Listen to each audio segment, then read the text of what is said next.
সুপ্রিয় সনাতন ধর্মাবলম্বী, যারা সনাতন ধর্মাবলম্বী, যারা ভগবান শ্রীকৃষ্ণকে পুজো করেন, বিভিন্ন দেবদেবীর পুজো করেন, তাদেরকে নিয়ে এসেছি আরেকটি সুন্দর একটি মা মগধেশ্বরী কলায়।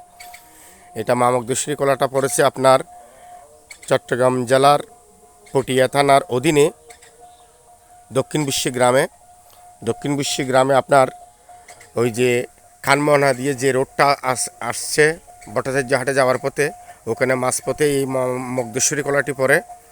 এই মা মগধেশ্বরী কলাটি আমি শুনেছিলাম এটা অত্র এলাকারই একটা সাধন মাস্টার বলে ব্রিটিশ আমলে তিনি স্ট্যান্ড করেছিলেন।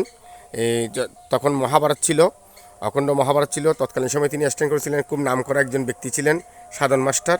ওই সাধন মাস্টারের বাড়ির পাশেই আরেকজন ব্যক্তি আছেন, তিনি সমরচন্দ্র দে নামে এই মা মগধেশ্বরী মন্দিরটি প্রতিষ্ঠা করেছেন এবং সংস্কার করে যাচ্ছেন। প্রতি বৎসর বিপুল সমাহারে দুমদাম করে উৎসব করে থাকেন।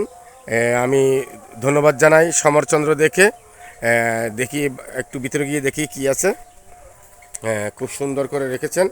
হ্যাঁ, ঠিক আছে, আমি যে সমরচন্দ্র দে বলছি ওনার নাম ফলক এখানে আছে, দর্শন করুন। সমরচন্দ্র দে, পিতা মৃত ভগীরথ চন্দ্র দে, গ্রাম দক্ষিণ বুশি। ঠিকই আছে, আমি যেটা শুনেছিলাম। এই দেখেন মা মগধেশ্বরী কলা, এখানে আসলে আপনি একদম শান্ত হয়ে যাবেন। মায়ের যেগুলো স্থান আমি যতগুলোতে গেছি দেখছি যে কি মায়ের কাছে আসলে সন্তানরা শান্ত হয়ে যায়। মায়ের কোলে সন্তানের বেহেশত আমি মনে করি। এখানেও আসছি, খুব প্রাকৃতিক পরিবেশ, চারিদিকে দেখেন শান্ত পরিবেশ, একদম সবুজে ঘেরা মায়ের এই মগধেশ্বরী কলাটি। আপনারা আসবেন, দর্শন করবেন। আসতে না পারলেও আমার ফেসবুকের মাধ্যমে দর্শন করবেন।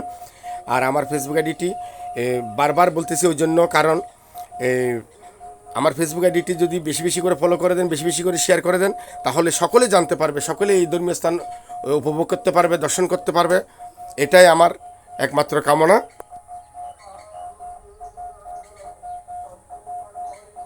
জয় মা মগধেশ্বরীর জয়, জয় মা মগধেশ্বরীর জয়।